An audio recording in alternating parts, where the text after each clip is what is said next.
Alain Toledano, je rappelle que vous êtes cancérologue et radiothérapeute. Je ne sais pas comment le dire autrement, mais c'est balèze ce que fait Florent Pagny. Oui, c'est très fort sur le plan humain. C'est fort de pouvoir aussi librement et très tranquillement raconter à différentes étapes, tous les 6 mois à peu près, ce qui lui arrive. Il faut être sacrément costaud. Ouais, il avait le choix entre le culte du secret, comme certains, et l'hypertransparence. L'un et l'autre engagent et nous engagent, et là, il ne triche pas. Il y a toujours, Jean-Pierre Pascolini, la franchise qu'on lui connaît, etc., et toujours ce petit sourire en coin, qui est jamais très loin avec Pagny. Même si là, dans l'interview d'hier soir sur TF1, il raconte, il dit le mot, la tristesse, etc., évidemment, mais il y a toujours ce petit sourire en coin quand même. Il veut rassurer, je pense. Il veut se rassurer aussi.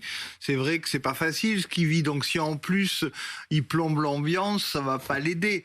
Donc c'est vrai qu'il est rock'n'roll. Il a toujours été rock'n'roll. C'était un chanteur qui a quand même débuté dans les années 80 avec son blouson de cuir et puis sa liberté de penser. Il a souvent chanté des textes en étant très libre. D'ailleurs là, il le reconnaît dans ce message qu'on a entendu hier. Il dit oui, j'aurais dû être plus prudent, j'aurais dû faire ça.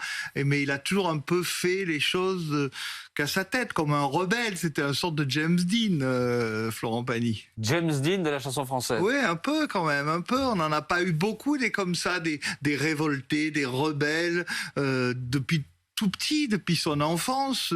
Il est sorti de son cocon familial où il chantait du Luis Mariano, parce qu'il chantait très bien quand il était jeune, et il a débarqué à Paris, il a fait plein de petits boulots, il a été serveur dans une boîte gay où Besnéard l'a repéré pour faire un peu de cinéma. Après, il est devenu chanteur. Dès sa première chanson, il parlait de drogue, n'importe quoi. Son premier tube, c'est une chanson où il parle à un copain qui est drogué. Donc ça a été un chanteur... On dit c'est de la variette, mais c'est un chanteur quand même sociologique, qui raconte un peu notre époque. Châtelet-Léal, ça raconte notre époque. Et là, ça poursuit ça, d'une certaine manière. Le fait d'amener aussi ce sujet-là médiatiquement et de dire, bah oui, écoutez, j'ai un cancer, on va en parler, il n'y a pas de problème, allons-y, parlons-en. Il poursuit un peu ça. Oui, c'est vrai que c'est un peu la suite logique de la jeunesse qui l'a connu, qui se baladait dans Châtelet-Léal, et il le chantait très bien. Et aujourd'hui, cette jeunesse, elle a comme lui vieilli, elle a peut-être fait des erreurs, elle a peut-être un peu abusé de certaines choses, et aujourd'hui il le raconte, il raconte où il en est après ses abus. Alain Toledano, ce que raconte Pagny, il raconte les différentes étapes de sa maladie, et il raconte des états et des étapes que tous les patients atteints de cancer traversent. Il raconte, par exemple, le fait d'être attentif à ses marqueurs, aux marqueurs du cancer, pour voir dans les analyses de sang si ça monte, si ça descend, etc. Il s'accroche à des signes comme ça. Comment est-ce que vous, en tant que médecin, vous aidez les patients dans ces étapes-là, qui sont un peu difficiles? Il y a toujours de l'angoisse, il y a toujours une épée de Damoclès. Comment est-ce que vous les aidez? Oui, alors le point commun pour tous les patients, c'est de devoir gérer l'incertitude et de devoir garder l'espoir. Donc lui, il va essayer de façon très pédagogique d'expliquer à quelle phase il se situe. Comme quand il parlait avec la référence fruitière, une tumeur qui ressemblait à un kiwi, puis une noisette. Voilà, donc il interagit avec son environnement, il s'en nourrit, et il a besoin de ne pas couper le contact, de ne pas être mort socialement. Et d'ailleurs, il est bien vivant et très courageux. Donc c'est important, cette vision pédagogique. Et il a besoin aussi d'être engagé, lui, et d'avoir des réponses. En fait, ce qui mine un peu tout le monde, c'est cette peur de l'inconnu, cette peur de mourir, cette peur de souffrir. Même si on peut guérir de certains cancers, c'est vrai qu'on a cette incertitude qui plane. Ouais, et évidemment, il y a cette incertitude-là. Il dit, et là aussi, c'est quelque chose que traversent beaucoup de malades, il dit, j'ai fait tous les efforts que les médecins m'ont demandé de faire. Il y a eu la radiothérapie, la chimiothérapie, etc. Et puis, à un bout d'un moment, c'était trop, j'ai eu besoin d'autre chose, et j'ai eu besoin d'ailleurs. Et il est parti en Patagonie. Ça aussi, c'est pareil, c'est classique, le patient qui vous dit « ça suffit maintenant, docteur, je peux plus en fait, j'ai besoin d'autre chose ». Oui, il faut respecter parfois la temporalité du patient. Ensuite, bien comprendre que quand on a un cancer, toutes les maladies ne sont pas métastatiques. Et vous avez des cancers qui sont très localisés et des cancers qui ont atteint d'autres organes et qui peuvent les abîmer et gêner leur fonctionnement. Donc, on est à des stades différents. Et parfois, on est dans des zones de transition où on peut se permettre et se donner le temps de refaire des réserves, de se ressourcer, de reprendre de l'énergie et de surveiller. Donc, il a lui-même dit qu'à un moment, son traitement était terminé. Et c'est important, souvent, de refaire ses réserves. Bon, et donc il est reparti en Patagonie. Dans l'interview, on comprend qu'il en avait besoin, mais il dit c'était 5 mois en dilettante. Oui, c'est vrai que la Patagonie, ça a toujours été, quand il a eu des problèmes avec les impôts, pour tous les problèmes de sa vie, c'était le refuge. Ouais. C'était le pays de sa femme, de la mère de ses enfants. Donc c'est vrai qu'il est tombé amoureux de cette Argentine du Sud, qui est dans l'hémisphère sud. Donc l'été est inversé. Donc c'est vrai que là, il a passé le printemps et l'été, qui pour nous était l'automne et l'hiver. C'était la belle saison là-bas. Il avait vraiment envie de partir. Mais il le dit dans l'interview, j'avais besoin de cet été, de cette... Oui, alors les gens n'ont pas forcément compris, mais on est dans l'hémisphère sud, donc c'était l'été quand il est parti. Et là, il est rentré il y a quand même quelques temps maintenant. L'interview qu'on a vue hier, elle date pas d'avant-hier, elle date de janvier.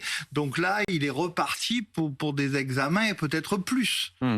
Donc c'est vrai qu'il est un peu comme Johnny Hallyday qui lui aussi a fait la tournée des vieilles canailles avec Eddie Mitchell, Jacques Dutronc, alors qu'il était malade. On parlera de l'exemple de Johnny tout à l'heure parce qu'il le cite évidemment dans l'interview Florent Pagny. Johnny en disant Johnny a chanté sous Chimio, peut-être que ça lui arrivera. Oui, c'est vrai. Et Edith Piaf a aussi chanté très malade à la fin de sa vie. Ça, c'est les chanteurs, le seul moyen qu'ils oublient tout, c'est d'être sur scène et d'être avec le public. Là, ils arrivent à tout oublier, alors qu'un cancer, ça s'oublie pas facilement. Antonin. Ce qu'il y a de frappant dans le message qu'il adresse, et qui effectivement parle beaucoup à tout le monde, et notamment aux familles qui elles-mêmes sont confrontées à cette maladie. Et ce qui est très fort, c'est qu'en fait, il faut quand même se rendre compte que vous parliez de ses débuts. Et Florent Pagny, aujourd'hui, c'est une énorme star. C'est-à-dire que The Voice l'a rendu beaucoup plus populaire que ce qu'il était. Il touche un public aujourd'hui extrêmement large, beaucoup plus large que dans sa jeunesse. Et il remplit des dizaines et des dizaines de zéniths. Donc c'est vrai que quand il prend la parole de façon aussi directe, ce que Johnny faisait moins, d'une certaine façon. Ouais, c'est vrai. Florent Pagny, c'est The Voice, c'est les réseaux sociaux, c'est un lien direct avec le public et avec les Français, notamment des classes populaires.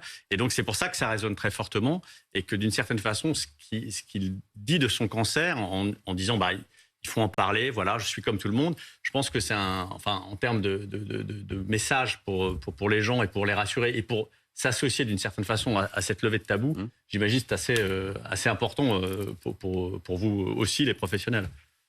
Bien sûr, il porte avec lui le combat de beaucoup de gens.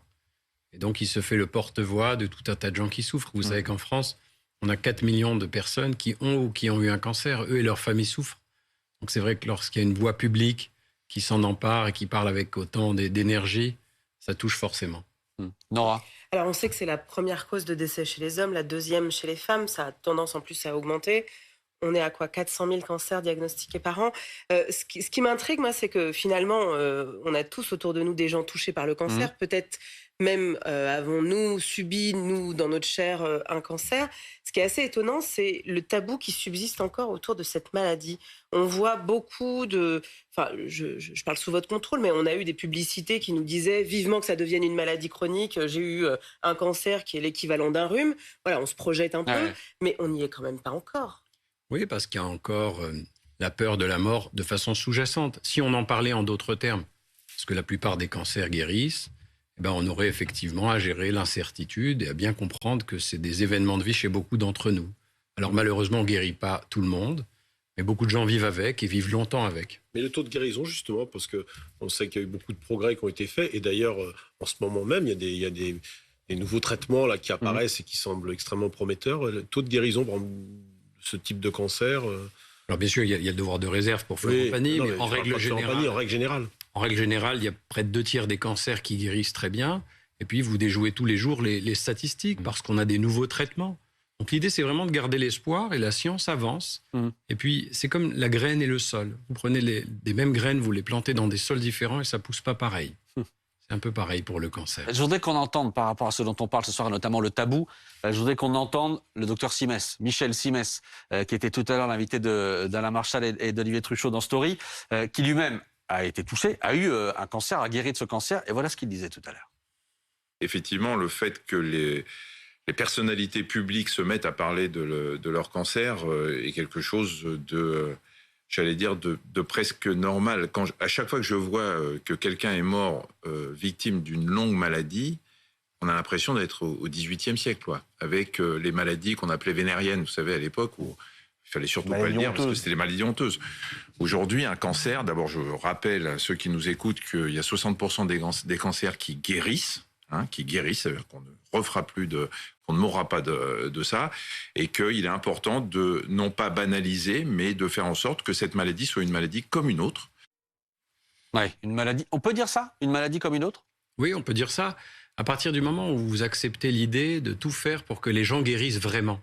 Et guérir, c'est quoi? C'est pas uniquement détruire la maladie, c'est retrouver un état de bien-être mental, social. Ça veut dire qu'il faut aider chacun à retrouver sa place dans la société.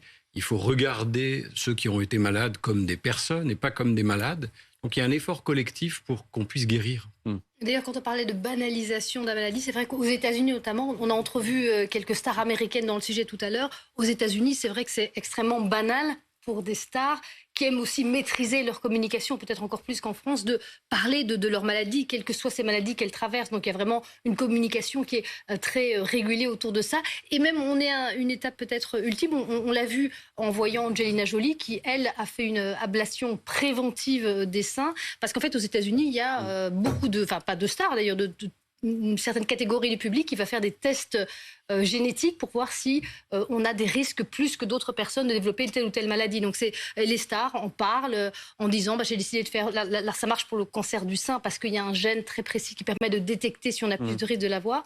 Mais c'est vrai qu'on en parle très librement aux États-Unis. Michael notamment. Douglas, par exemple, qui a été malade, qui a eu un cancer de la gorge, d'une certaine façon, il a aussi poussé la cause du papillomavirus et à mettre la lumière sur ce cancer qui était peu connu en réalité. Et aujourd'hui, en France, on vaccine maintenant les enfants, les garçons. Dès la 5e, le président l'a annoncé, une généralisation de campagne de vaccination. Et en l'occurrence, le papillomavirus et ce cancer de la gorge lié au papillomavirus, avant Michael Douglas, on en avait assez peu entendu parler. Michael Douglas est le patron de Publicis, Arthur Sadoun, Absolument. patron d'une énorme boîte mondiale, une boîte de com mondiale, qui, il y a quelques semaines, a lancé ce programme, en français, Travailler avec le cancer, pour dire, écoutez, c'est bon, on va arrêter les tabous. Maintenant, il faut être capable aussi de dire au boulot, écoutez, j'ai un cancer, mais ça va aller, je vais me soigner, et puis je vais garder mon poste, et puis je vais guérir, et puis je vais revenir, etc. Mais là aussi, on sent qu'il se passe quelque chose. Est-ce que vous aussi, vous sentez qu'il se passe quelque chose autour de ça? Oui, et puis les gens manifestent bien l'envie d'être informés. C'est important. Alors, c'est important aussi de savoir que 40% des cancers sont évitables. Si on travaille sur l'alcool, le tabac, la sédentarité, le surpoids. Donc, il faut informer là-dessus. Malheureusement, on a encore moins de 3% de nos budgets qui sont alloués à la prévention.